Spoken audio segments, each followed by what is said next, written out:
You have heard this mantra at a funeral, in a Shiva temple, or on some devotional channel early in the morning. When someone falls ill, when someone is afraid, this is the verse that is chanted, the Mahamrityunjaya, the conqueror of death. But pause for a moment. Do you know what this mantra actually asks for? And where it was first written down? Most people know only its first line, and the deepest thing in it, no one tells you. Today, we will understand exactly that, right from the beginning. The full verse is this: Tryambakam Yajamahe sugandhim pushtivardhanam. Urvarukam iva bandhanat Mrityor mukshiya amritat. Just 2 lines, a handful of words, yet they hold an entire philosophy of life and death. Listen closely, because every word is doing something. The first line is praise, Hari, whom are we worshipping? And the second line is the prayer. What are we actually asking for? Let us open it, word by word, and see what it truly says. First, where does it come from? This is not a medieval composition. It lives in the oldest layer of the Veda, the 59th hymn of the 7th mandala of the Rigveda, its 12th and final verse. Its seer is the Rishi Vasishtha, one of the 7 great sages. And its deity is Rudra. Who is Rudra? That fierce yet compassionate form who later came to be known as Shiva, the one who destroys and also protects.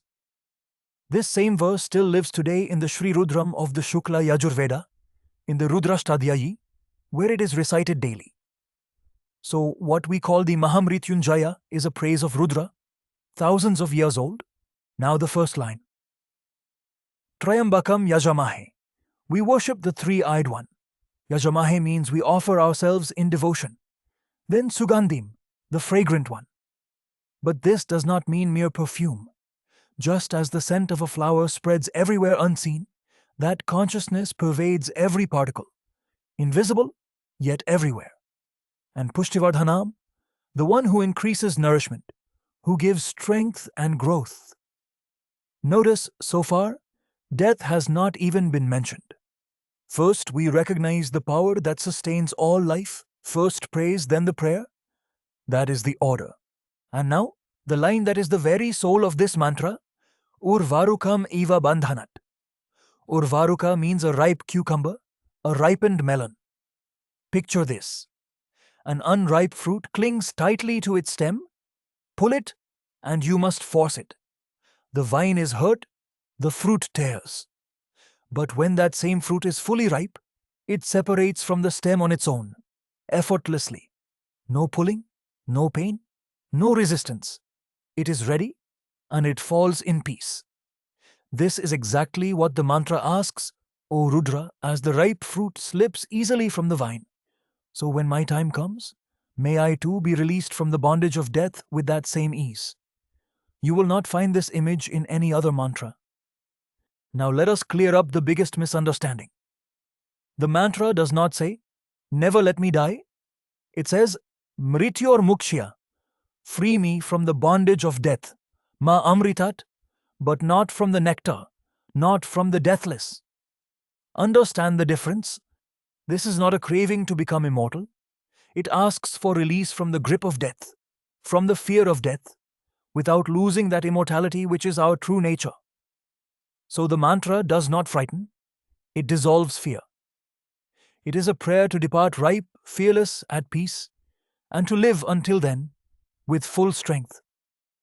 This is the depth that no one tells you about. So who is this Tryambaka, the three-eyed one? Shiva. But why 3 eyes? Tradition says, his right eye is the sun, his left eye is the moon. These two are day and night, motion and time. They watch over time itself. But the third eye on the forehead is no ordinary eye. It usually stays closed. It is the eye of knowledge. And when it opens, it becomes the fire of dissolution. It is the very organ by which Shiva rules over time, over death. Think of it.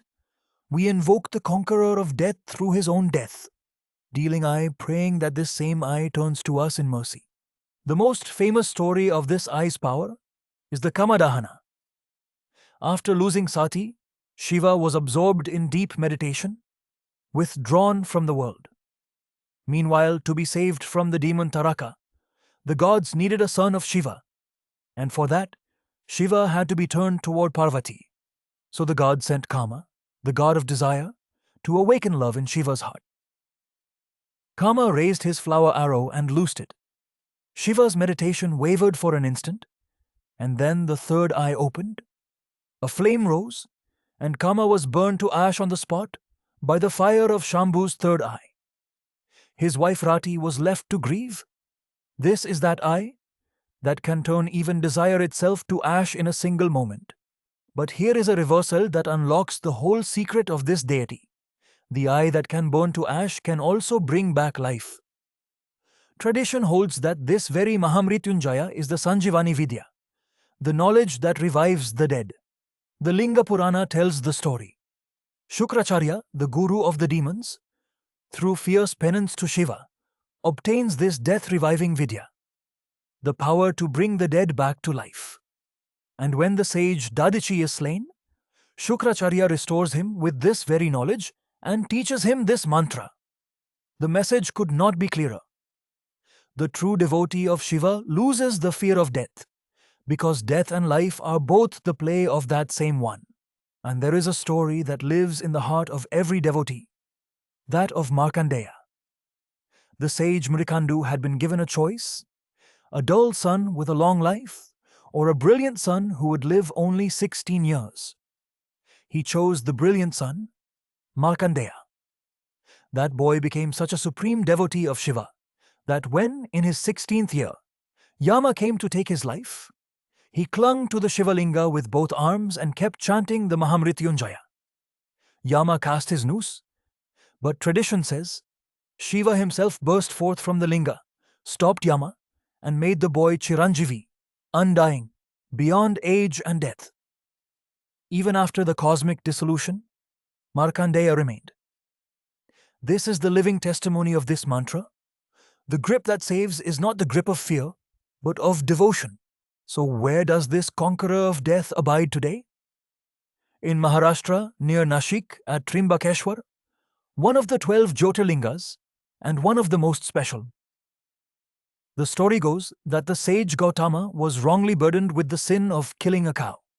In penance, through severe austerity, he pleased Shiva and asked for the boon of bringing the Ganga down to earth. Shiva sent the Ganga there as the Gautami, the river we now call the Godavari, the lifeline of southern India.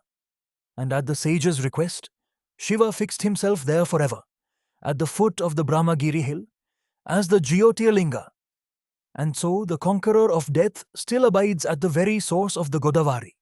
On its bank, water, the symbol of life itself. So the next time you hear this mantra, or chant it, remember, it is not meant to frighten you. It is not a tool for those who sell the fear of death.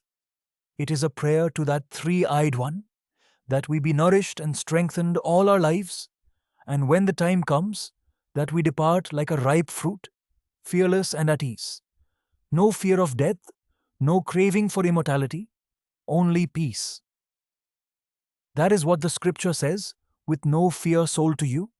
For more honest scripture-rooted understanding like this, come to Kundlit.com.